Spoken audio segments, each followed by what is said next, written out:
every day I would walk down to the docks in Apia, the beautiful capital of the South Pacific nation of Samoa. I was trying to make the onward journey to get to one of the most remote places in the world, the territory of Tokelau. This territory is what you might imagine when you think of the South Pacific or Polynesia. Beautiful sandy beaches, tranquil lagoons, and a welcoming community.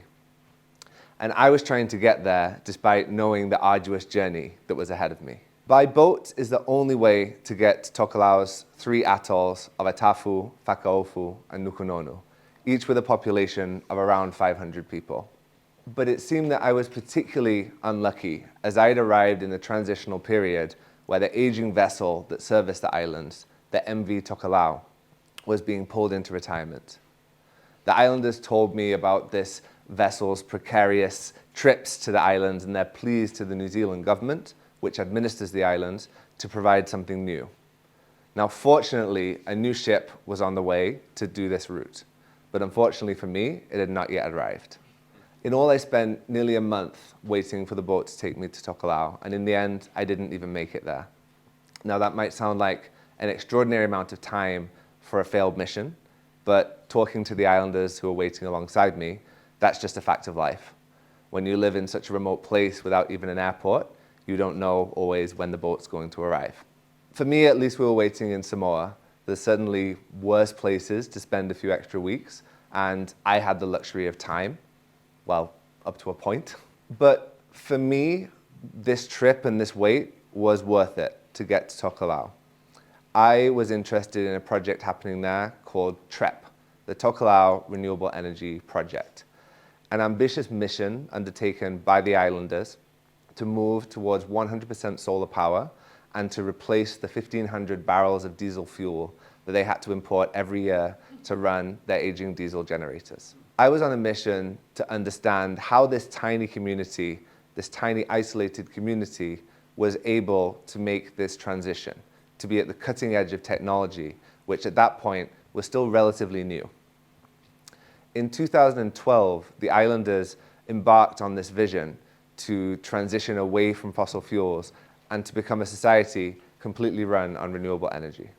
The islanders joined forces with international organizations, the New Zealand government, and technicians to be able to undergo this transformation. And the results were truly transformative.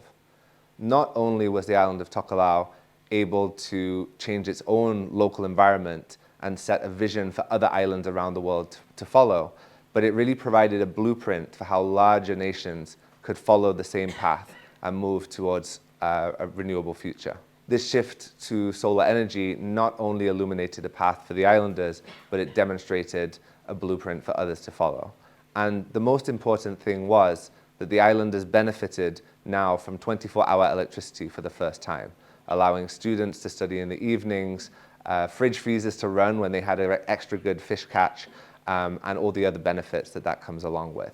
So not just environmental reasons, but also really changing the landscape and the environment for people who live there. Tokelau reminded me of another island, which on the surface might seem completely different. I'll now take you to the Isle of Egg in the Inner Hebrides of Scotland, which is basically on the opposite side of the world from Tokelau and a very different environment. Now, what was fascinating to me was that this island had followed a very similar journey to Tokelau. And what it had in common was also that the island was collectively owned by the islanders in the form of a trust, in a way that actually mirrored the traditional Polynesian collective land ownership system in Tokelau.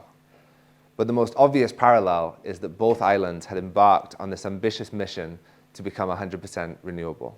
Back in the 1990s, dealing with aging diesel generators, the islanders and the Isle of Egg also made this decision collectively to move towards renewables and to use wind, sun, and hydro to power their island and make this change.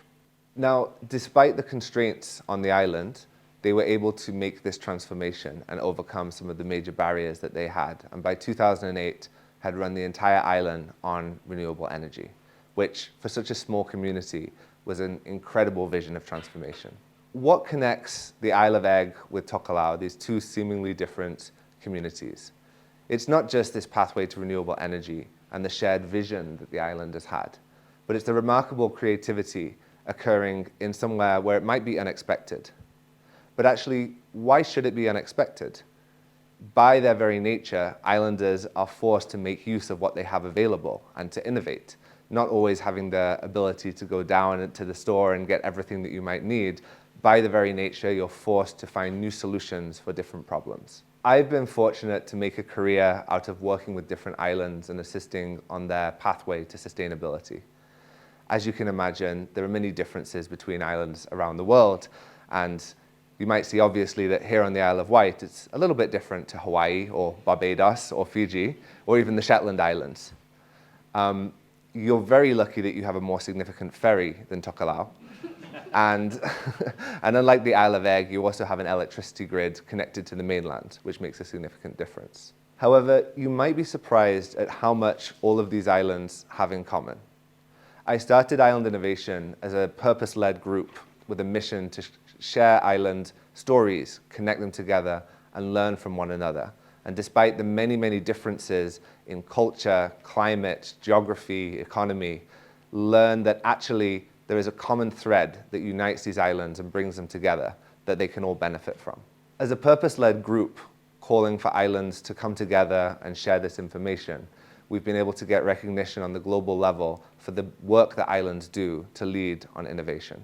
And this idea of a global community that brings islands together, united by remoteness, is actually something that could only have emerged in the digital age relatively recently, when the meaning of community transitioned to be not just something physical on the local level, but also something that can be global, made of shared ideas.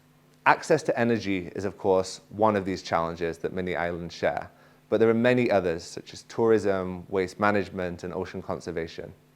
There are stories from around the world, such as the Azores in Portugal, where they've pioneered new tourism techniques and new policies to avoid the risks of mass tourism that have befallen so many others. There's the island of Rapa Nui, formerly known as Easter Island, that is engaged in important work to protect the local culture and language, and to give new programs to help educate the youth in their own culture. In Jamaica, an amazing project has built a barrier across the harbor to collect any plastic flowing out into the ocean, take that and recycle it to protect the beaches and, again, the tourism industry. And at the University of Malta, an amazing program brings islanders from all over the world to come to the university, study, learn from one another, and then be able to take that knowledge and apply it when they go back to their home islands. And this is what makes islands so important.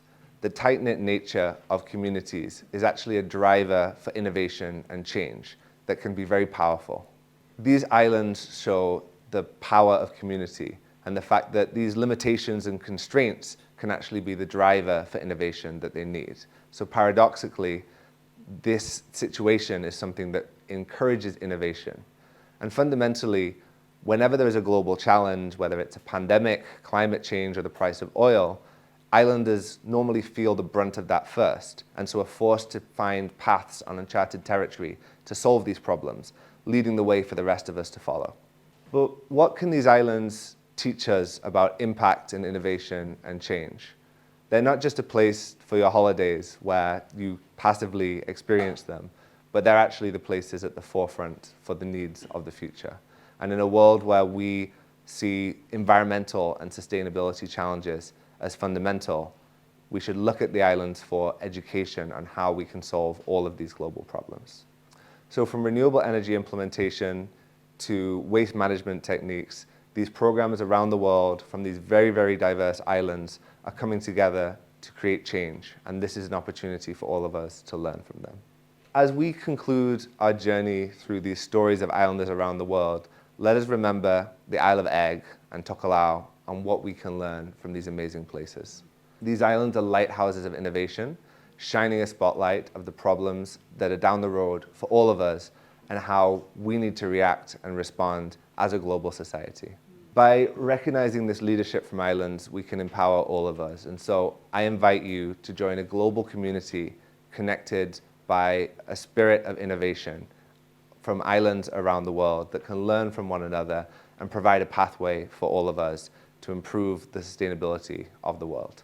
Together we're living in the future of community, which is not just connected by the place that we live in, but also by digital bridges that unite islands around the world.